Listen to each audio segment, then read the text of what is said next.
JT Daniels is cleared for the Dogs. Georgia listed as a 7-point favorite over Auburn. Game day coming to Athens. There's a lot to talk about. Let's get to it. Dean Legge from Dog Post, making you a smarter Georgia fan. Let's talk about all of those things. I think the biggest thing today in talking with Kirby Smart, Georgia's head coach, is that JT Daniels is cleared to play. So that means now that Georgia has 4 scholarship quarterbacks, 2 of whom have multi-game experience at the college level, and 2 who have almost none. Dwan Mathis, the starter last week, will he be the starter this week at Georgia against Auburn? Will Stetson Bennett start? Will JT Daniels start?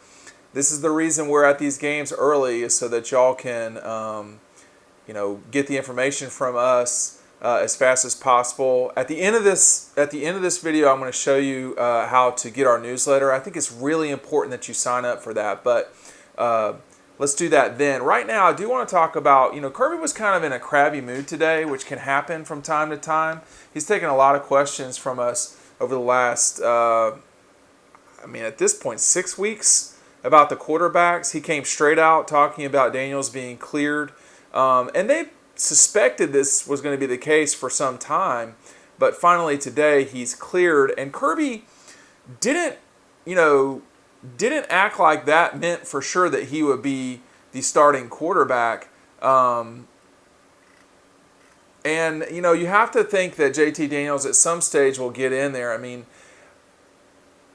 I don't know what to make of the quarterbacks right now, but Stetson Bennett looked extremely comfortable, and Georgia functioned pretty well in the second half of that game against Arkansas. Now, Arkansas is not Auburn, but you play who you play when you're on the field, and it was noticeable the difference between Dwan and Stetson. Will there be a noticeable difference between Stetson and JT if JT is the starter? And do you really just give up on Dwan Mathis completely? I would not. I think you could see with some of the things that he did that Dwan Mathis looked pretty good. Him in open field is frightening. He is scary in the open field. Here's what Kirby had to say. All I can tell you is that we're going to continue to work the guys we've got to the best of the best guy. All I can tell you is that we're going to continue to work with all the guys we've got to put the best guy in there to give us the best possibility to win games. Dwan Mathis did not play as bad as it seemed to some. I thought he did some good things while watching the tape. JT will be cleared, but I don't know how much that changes the picture in terms of reps and development. We will be looking at everybody across the board. JT has got to be able to show us that he can function efficiently and do it with his knee being able to do it. We always thought he would be cleared by this time anyway, but those guys will compete as well as Carson Beck too, and Carson Beck will continue to grow at the quarterback position.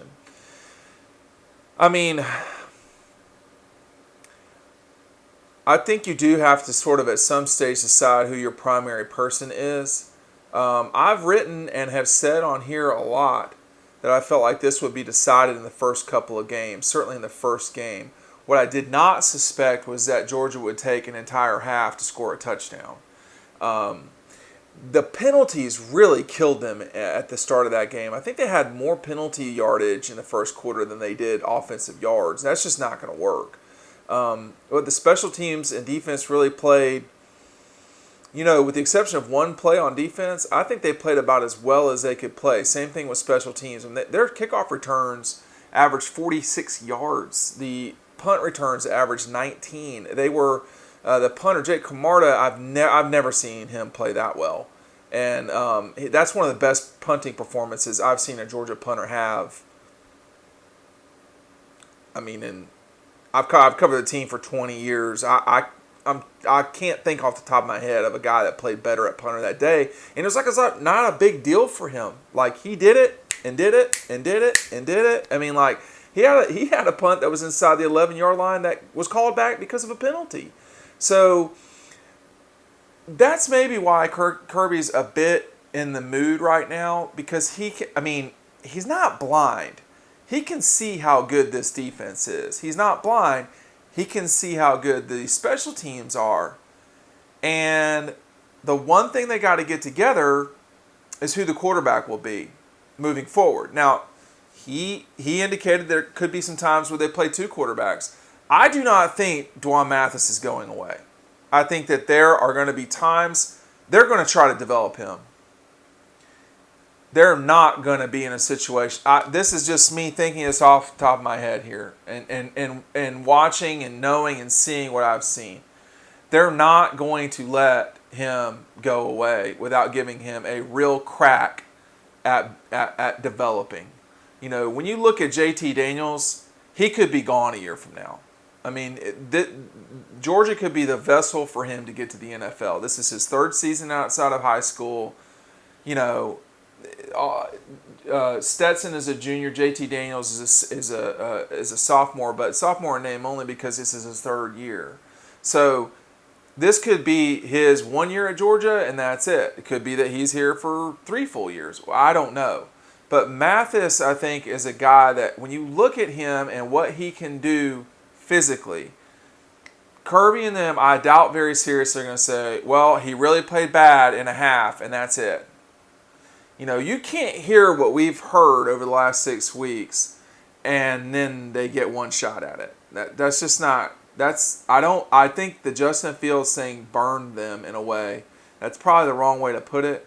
But you can't talk about Kirby Smart and quarterbacks without someone shoving Justin Fields down your throat. Justin is an exceptional player. Justin, I don't think, is as deadly as Dwan Mathis in the open field in terms of running the ball. I mean, Mathis looked scary good on that front to me. But he didn't play quarterback very well. And that's the part where they're going to have to develop him. And this part that Kirby and them are so, I think, adamant about in terms of experience, they went with the guy who had experience Saturday in the second half, and it paid off. I mean, Stetson got the ball out quick. He made good decisions. I mean, Stetson's 2-point conversion run changed the game.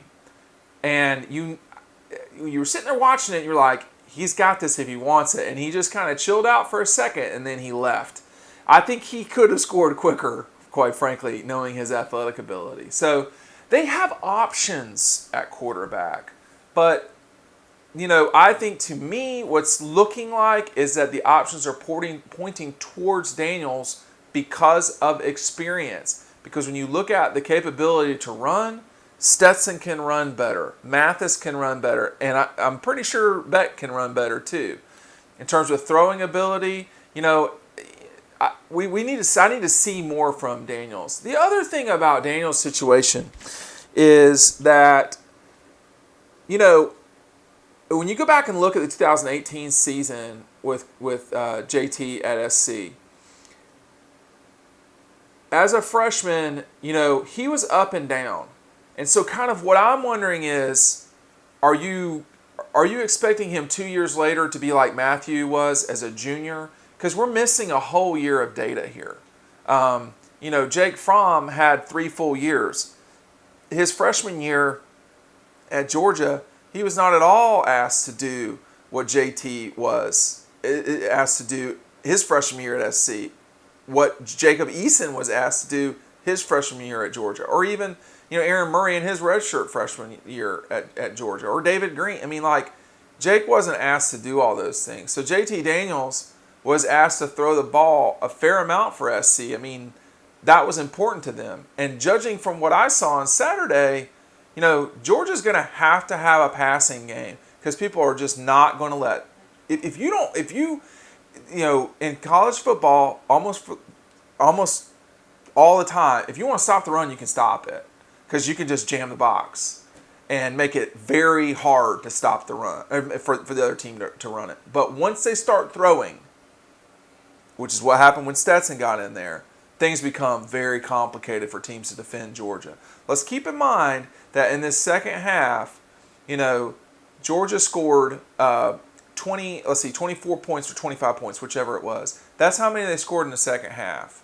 On offense, not defense, on offense. Because, of course, the defense scored the safety in the first half, and they scored 7 points in the second half with the return. So, you know, very quick math, it was 25 points, 37 less the 15, less the 12. So that was 2 for the safety, 3 points with the field goal and then the touchdown. So 25 points and a half for an offense, I mean, that's 50 points a game. So is that what Georgia's looking like? Or, what? How many times did this team score over 30 points in SEC play last year?